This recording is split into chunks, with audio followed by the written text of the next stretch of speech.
எல்லாருக்கும் வணக்கங்க. இன்றைக்கி நம்ம பொதிகை ரெஸ்டாரண்ட்டில் ஒரு சிறப்பான டிஷ் ஒன்று செய்யலாம் அப்படின்ட்டு யோசனை பண்ணியிருக்கிறோங்க. எல்லாரும் ஈஸியாக செய்கிற டிஷ்ஷு. ஆமாம் ஆமாம், ஆனால் சிறப்பான டிஷ்ஷு, முரட்டுத்தனமாக செய்கிறது. அந்த டிஷ்ஷுக்கு பேர் காட்டு வறுவலுங்க. அந்த காட்டு வறுவலுக்கு தேவையான சில இடுபொருள் எல்லாமே நம்ம தோட்டத்துலேருந்து எடுத்துகிட்டு போயிடலாங்க. முதல்ல தேங்காய் எடுக்கணுங்க. தேங்காய் போடலான்ட்டு தாங்க மரத்துலேருந்து போட்டுடலாம் அப்படின்ட்டு இந்த கொக்கையை எடுத்து வந்தேங்க. ஆனால் இவ்வாறு மரத்துக்கடியவே கீழே உளுந்து கிடக்குதுங்க. அதே போதுமானது, அதை எடுத்துக்கலாங்க. ஆமாம், காட்டு வறுவல்னா காட்டுக்குள்ளே வச்சா செஞ்சா தானே அது காட்டு வறுவலாகு. அந்த காட்டு வறுவலை நம்ம பொதிகை ரெஸ்டாரண்ட்டில் போட போகிறோம். சரி சரி சரி சரி சரி, தேங்காய் எடுத்துடலாங்க. சரி சரி, 4 காய் கீழே கிடக்கு. சரி, 2 காய் மட்டும் எடுத்துக்கோ, போதுமானது. சரி, தேங்காய் எடுத்துட்டு டயர்டாக இருக்குது, 2 இளநீ போட்டு கொடுங்க. டயர்டாக இருக்குதா? இப்போதான் தோட்டத்துக்குள்ளே வந்து 2 காயை பொறி கையில் எடுத்து அதுக்குள்ளே டயர்ட் ஆயிடுச்சா? தேங்காய் எடுக்கிறது மட்டும் தான் எனக்கு தெரிஞ்சுது. இந்த வெயில்ல இன்ன வரைக்கும் நடந்துட்டு இருந்ததுல அது இளநீ வேணும்னு கேளு, அதுக்கே டயர்ட் ஆயிடுச்சுன்னு சொல்கிறேன். சரி, அப்படி சொல்லிட்டு ஒரு இளநிக்கு 2 இளநியே கிடைக்கும்ல. சரி வா வா, அப்புறம் இன்னைக்கு என்ன பண்ணுறது கேட்டு ரொம்ப பிரியமா. இனி போட்டு தராமல் இருந்தாலும் நல்லா இருக்காது. சரி வா, சூப்பரான இளநீ போட்டு தரவா. இந்த ஏரியா பாருங்க எப்படி சூப்பராக ஆயிடுச்சு. ஆமாம், இந்த இது பொதிகை ஆரண்யம் வந்து இந்த இடத்துல எமரால்டு ஃபாரஸ்ட்னு சொல்லுவாங்கல்ல. ஆமாம், அந்த எமரால்டு ஃபாரஸ்ட் மாதிரி இப்போ ஆயிடுச்சிங்க. வர வர இப்போ அழகாயிட்டே போகுதுங்க. ஆமாம், இயற்கை அப்படிங்கிறது வயசாக வயசாக அழகாகு. மனுஷன் வயசாக வயசாக அதுவும் அழகாத்தான் இருப்பான். சரி ரைட். செல்விமா, இளநீ காட்டிலுமே ஒரு சிறப்பான ஒரு விஷயம் இருக்குது இங்கே. அதை ஒன்று தட்டுமா? இவர் பனம்பழம் பொழுது கிடக்குது. அதைத்தான் பார்த்துட்டு நின்றுட்டுக்கிறேன். இவர் மனம் பாரு. சரி, என்ன சொல்றீங்க? அப்படி இந்த ஏரியாவே கலக்குதான் பாங்கல. அப்படி ஒரு மனம். இதை போய் சுட்டு சாப்பிடலாங்க. ஆமாம், இங்கே பாருங்க, அப்படியே மேலே வரு பூரா பழுத்து நிற்கிதுங்க. உடனே பனம்பழம் வேட்டதை. இந்த பனம்பழம் செல்வி, சாப்பிட்றலாம். இந்த பனம்பழத்தை எடுத்து இதில் ட்ரம்மில் போட்டு தண்ணி ஊற்றி வச்சிட்டோம்னா அதில் இருக்கிற அப்படியே அந்த சதைப்பழம், ஆமாம், அது எல்லாமே அதில் கரைஞ்சிரு. அப்புறம் எடுத்து சொட்டு நீரில் விட்டுறலாம், கலக்கி விட்டுறலாம். ஆமாம், இவ்வாறு மனம் பாரு செல்வி. இதை கொண்டு போய் காரில் வச்சிட்டோம்னா அப்படியே மணக்கு. அப்புறம் நம்ம பையனுமே இது சுட்டு தர சொல்கிறான். இன்னொரு பனம்பழம் எடுத்து சுட்டு கொடுத்துடலாம். சரியா? சரி ரைட், வா. சரி, எல்லாம் போட்டு தர்றேன், ஒன்றும் பயப்படாது, வா. இதா இங்கே இன்னொரு பனம்பழம் இருக்குது செல்லி. நீ என்ன அடுத்தடுத்து பார்த்து இதே அதுக்குள்ளே ஏதாவது பொத்துருக்கு வந்துட போகுது. இந்த பக்கம் வந்துருங்க. மேலே ஏறி போடுறக்கு வழி இல்லைன்ட்டு, நொங்கு போடுறக்கு வழி இல்லைன்ட்டு அப்படியே விட்டுட்டேங்க. சரி, பழத்துக்கு பழம் எடுத்துக்கலான்ட்டு. வேறு அந்த பக்கம் முழுந்துருக்குது. 2-3 பழம் இருக்க மாட்டாக்குது, நிறைய இருக்குது. செல்விமா, இங்கே மாதிரி அடர் நிழல்னு சொல்கிறாங்க இல்லையா? அடர் நிழல் ஆயிடுச்சு. நீ என்ன பண்ணுற, ஒரு 10 நிமிஷம் இங்கே உட்காரு. எதுக்கு? கொசு கடிக்கிறதுக்கா? ஏற்கனவே சோர்ஞ்சிட்டு ரெஸ்ட் எடுக்கணும்னு சொன்னீங்களா? இந்த அடர் நிழலுமே இந்த ஈரப்பதமாகவும் இருக்கிறதுக்கு இது ஒரு ஆபத்தும் இருக்குது. கொசுக்கள் நிறைய உருவாயிருக்கு ஒரு இடத்துல. சரி, அது ஒரு பக்கம் இருக்கட்டு. ஏதாவது ஓடாம இதுன்னு போட்டு தேய்ச்சிட்டா நல்லதுன்னு சொல்லிட்டு ஒரு உறவு சொல்லியிருந்தாங்க. சரி, போய் கொஞ்சம் அந்த சர்வ சுகந்தி இலை பொறிச்சு வந்துடலாம். காட்டு வறுவலுக்கு முக்கியமான இடுவு உள்ளது சர்வ சுகந்தி. ஆமா, வா. இந்த சர்வ சுகந்தி இலை இப்போ எடுக்கிற போது முத்தன் இலையா இருக்குது இல்லையா, இந்த கீழ் பகுதியில். இந்த செடி வந்து இலை உதிரா செடி. இலை வந்து அதிகமாக உதிராது, எப்பவுமே கிரீனிஷாவே இருக்கு. இதுல அந்த கீழ் பகுதியில் இருக்கக்கூடிய இலைகளை எடுத்தா தான் இது மனம் அதிகம். ஆமா, போதும். 4 இலை போகுது. இந்த இலை போகுது. சரி சரி சரி. ஏற்கனவே கடலைலாம் கொஞ்சம் நிறைய வச்சிருக்குத, காய வச்சு எடுத்து வச்சாச்சு. இப்போ இது வந்து பச்சையாவே இன்னைக்கு போட போறோம். கரம் மசாலா செடி வேணுமா? கரம் மசாலா வேண்டாம், இது மட்டும் போதுமானது.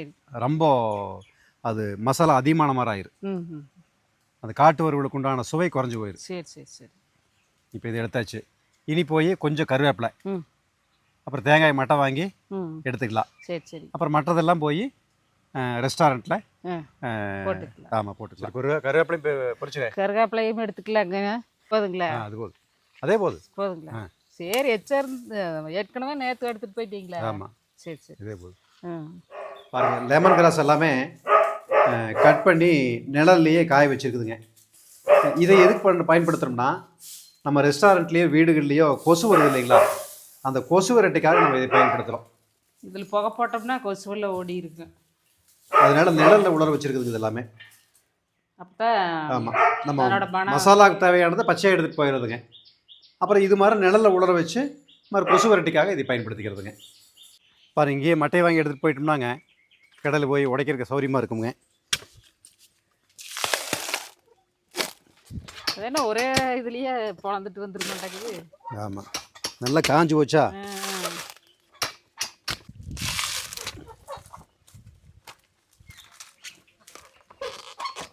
இங்கே பொதிகை ரெஸ்டாரண்ட்டுக்கு நீங்கள் வந்தீங்கன்னா 2 சீசனில், ஒரு சீசனில் ரெட் கார்பெட்டோடு நாங்கள் உங்களை வரவேற்போமுங்க. இன்னொரு சீசனில் எல்லோ கார்பெட்டோடு உங்களை வரவேற்போம். இப்போ பாருங்கள், மே ஜூன் காலகட்டங்களில் இந்த மே ஃப்ளவர் மரம் நல்லா பூத்து குலுங்கி அந்த பூக்களெல்லாம் உதுத்துட்டே இருக்குங்க. இந்த காலகட்டம் முழுக்க இந்த நிலங்களில் ஒரு பாதி நிலம் அப்படிங்கிறது ரெட் கார்பெட்டாக இருக்குது. பாருங்கள் என்ன அழகுன்னு பாருங்கள்.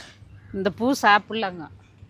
ஆமாம், இந்த பூ சாப்பிடக்கூடியது. ஆமாம், சின்ன வயசில் வேறு நொறுக்கு தீனி எதுவும் கிடைக்காத போது இந்த மரத்து மேலே ஏறி இந்த பூவுடைய அந்த நுனிப்பகுதி இருக்கு இல்லையா, அது ஒரு கொண்டை மாதிரி இருக்குது, மயில் கொண்டை.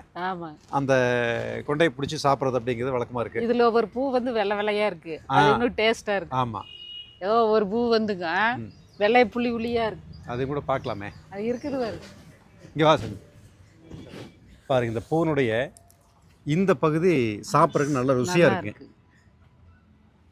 இது அப்படியே சாப்பிட்ற வழக்கமாக சாதாரணமாகவே எல்லாருமே சாப்பிட்ற வழக்கம் இருக்குது. கிராமப்புறங்கள் இருக்கிறவங்க நிறையவே சாப்பிட்ருப்பாங்க. நகர்ப்புறங்களுக்கு எப்படி இது தெரியல. ஆமாம், எங்கேயாவது பூ பார்த்தாங்கன்னா ஆமாம், இந்த மே ஃப்ளவர் மரங்களை எங்கே நீங்கள் பார்த்தாலும் சரி இந்த இந்த பாட்டை பிடுங்கி தண்ணியில் கழுவிட்டு நல்லா சாப்பிடுங்க, நல்லா சுவையாக இருக்குங்க. பாருங்கள், காட்டு வறுவலுக்கு தேவையான என்னென்ன பொருள் எல்லாம் தேவையானதை எடுத்து வச்சுருக்கிறோங்க. இது சிக்கனுங்க, பிராய்லர் கோழி தான். அப்புறம் இதில் பார்த்தீங்கன்னா சின்ன வெங்காயம், வரமிளகாய், இஞ்சிங்க. இஞ்சி வழக்கமாக நம்ம போடுற போது மேல் தோலை சீவிட்டு தான் போடணுங்க, மேல் தோலோடு சேர்ந்து நம்ம பயன்படுத்தக்கூடாது.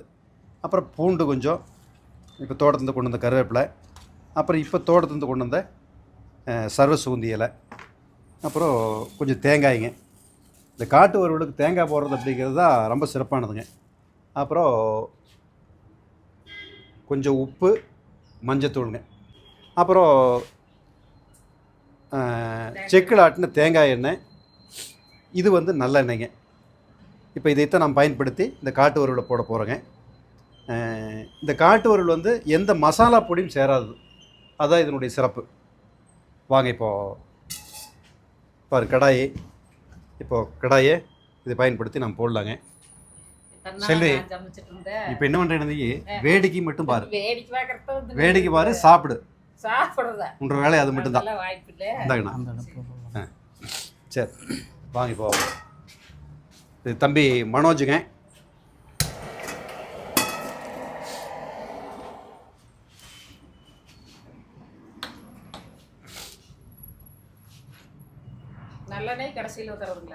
கொஞ்சம் நல்லெண்ணெய் வந்து கொஞ்சம் பயன்படுத்தணும், அதிகமாக பயன்படுத்தினா ஒரு மாதிரி கசந்த மாதிரி ஆயிரும். அதனால் நல்லெண்ணெய் வந்து கொஞ்சமாக தான் பயன்படுத்தணும். இப்போ தாளிப்புக்காக இந்த தேங்காய் எண்ணெய், அப்புறம் கொஞ்சம் கல்லெண்ணெய் ஊற்றிக்கலாம். முதல்ல இஞ்சி போடுதுங்களா? முதல்ல இஞ்சி, அப்புறம் பூண்டு, அப்புறம் சின்ன வெங்காயம். சின்ன வெங்காயம் எந்த அளவுக்கு அதிகமாக நாம் போடுறோமோ அந்த அளவுக்கு இந்த டிஷ்ஷு வந்து ரொம்ப சுவையாக இருக்குங்க. அது குறிப்பாக சின்ன வெங்காயத்தை நம்ம வெட்ட வேண்டியதில்லை, முழுசாகவே போடலாம். வரமிளகாயும் போட்டாச்சு. அம்மிச்சிமார்களோ பாட்டிமார்களோ சமையல் பண்ணாங்கன்னா எவ்வளோ ருசியாக இருக்குன்னு தான். உன்ற பாட்டின்னு வச்சுக்கலாமே, உன்ற பாட்டி உங்கள் அம்மிச்சி செஞ்சால் ருசியாக இருக்குமில்ல. அந்த ருசி வர்ற காரணம் என்னென்னா, அளவை பற்றியெல்லாம் கவலைப்பட மாட்டாங்க, அவங்க கைக்கு தெரியும், அப்படி எடுத்து போட்டுருவாங்க. கருவேப்பிலை போட்டு, வரமிளகாய் போட்டாச்சு, கருவேப்பிலை போட்டாச்சு. ஆமாம், இஞ்சி போட்டாச்சு, பூண்டு போட்டாச்சு.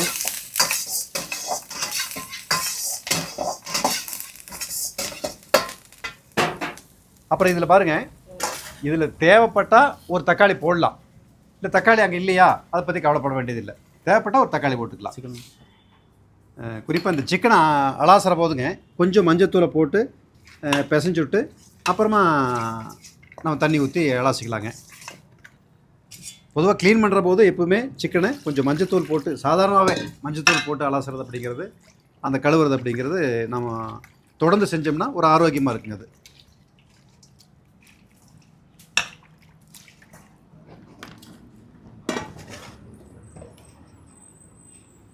பாருங்க, இப்போது இந்த சிக்கனை மஞ்சத்தூளில் போட்டு கழுவி எடுத்தாச்சுங்க. ரைட், இப்போது இந்த ப்ராசஸ் முடிஞ்சுது. இனி இதை எடுத்து கடாயில் போட்டு வேக வைக்க வேண்டியதுதான். ம்,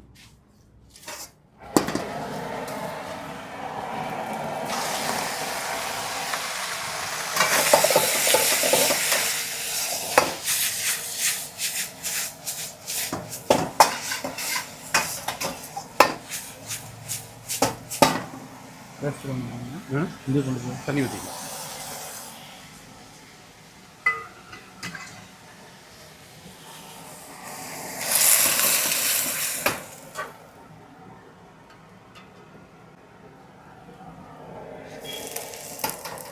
இதில் தேவையான அளவு உப்பு போட்டுக்கலாங்க.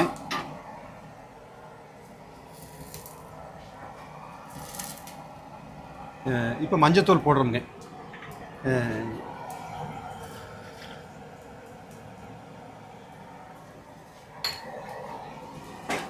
மஞ்சள் போட்டு நல்லா அலசி விட்டோம்னா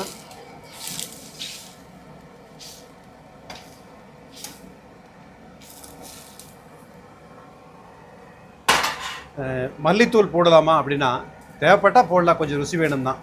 ஆனால் மல்லித்தூளுமே தக்காளியும் தேவையே இல்லை இந்த காட்டு வறுவலில். பாருங்க, இது சர்வ சுகந்தியோட இது கொஞ்சம் நல்ல மனம் வருங்க. இதுக்காக நம்ம கடையில் போய் பிரியாணி இலை வாங்கிட்டு வந்து போடலாமா அப்படின்னா அது தேவையில்லைங்க. இந்த இலையினுடைய மனம் வந்து அந்த பிரியாணி இலையில வராது. வழக்கமாக மார்க்கெட்டில் பிரியாணி இலை இப்படி விற்கிறது எல்லாமே பெரும்பாலும் டூப்ளிகேட்டாக தான் இருக்குது. அந்த இலையிலால பாதிப்பு இல்லை, ஆனால் அந்த மனம் மறுமானம் வராது. அதனால் இப்போ நம்ம பிரியாணி இலையுமே நம்ம தோட்டத்திலே விளைஞ்சதுனால கொண்டு வந்து போட்டோம்ங்க.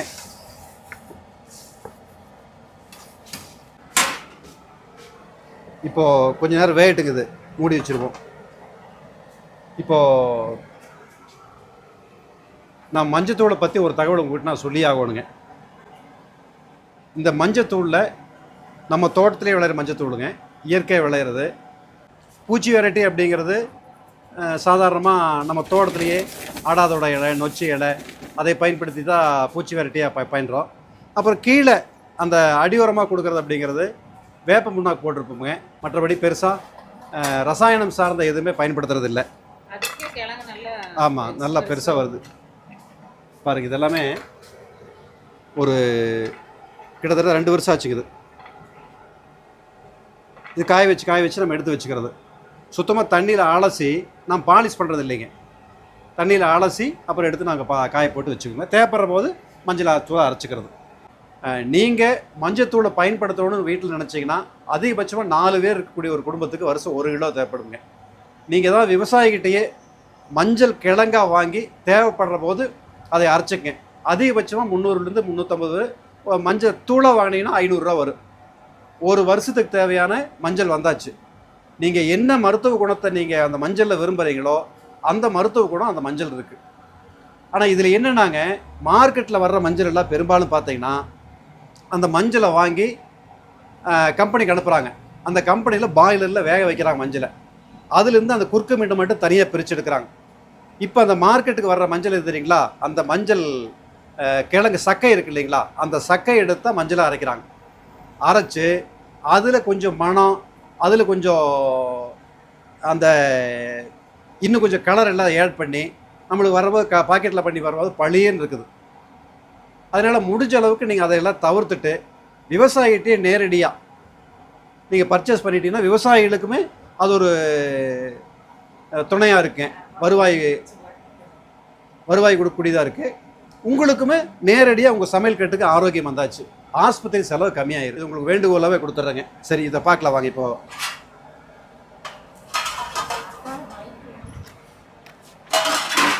பாரு, மனம் வர்றக்கு ஆரம்பிச்சிச்சுங்க. சூப்பராக இருக்குது வருங்க. அடடா மனோஜே, சூப்பராக மனம் வருது. இதில் எதாவது போட மறந்துட்டு வேணாமோ? இல்லை போட்டுங்களா? எல்லாம் கரெக்டாக போட்டு போட்டுங்களா? எங்கள் கடைக்கு வர்ற வாடிக்கையாளர்களுக்கு எல்லாமே மனோஜுடைய சமையல் ருசி அப்படிங்கிறது எல்லாத்துக்கும் தெரிஞ்சிருக்கேன்.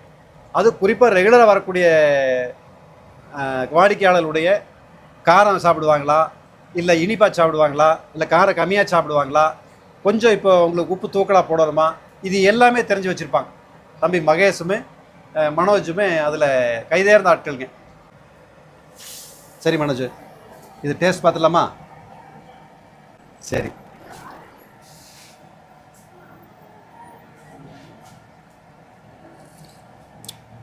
ஆஹா, அருமையாக இருக்குதுங்க. சூப்பர். இது வாய்ப்பு இருந்ததுன்னா இந்த இதில் கொஞ்சம் சூப் எடுத்து நம்ம குடிக்கலாங்க.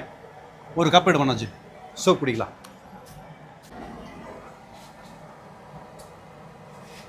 பாருங்க, இது சூப்புங்க. அட்டகாசமாக இருக்குங்க சூப்புங்க.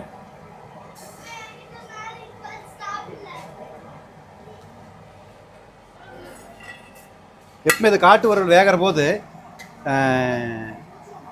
இப்படி கொஞ்சம் சூப்புக்கும் அதிகமாக கொஞ்சம் தண்ணி ஊற்றி வச்சிட்டோம்னா ரொம்ப சிறப்பாக இருக்குங்க.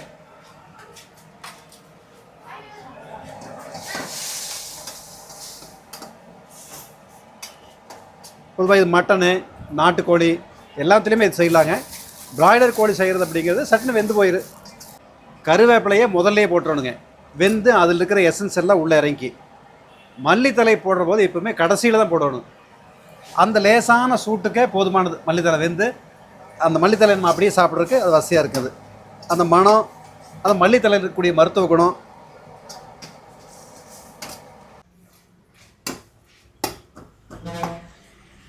இப்போது கருவேப்பிலை போட்டாச்சுங்க. அப்புறம் இப்போது எல்லாம் போட்டாச்சுங்க. போட்டு இறக்குற பக்குவத்துக்கு தயாராகிடுச்சு. மனோஜே, இதை எடுத்து சரிங்க அப்படி பிளேட்டில் அழகாக கொட்டு வைக்கலாம்.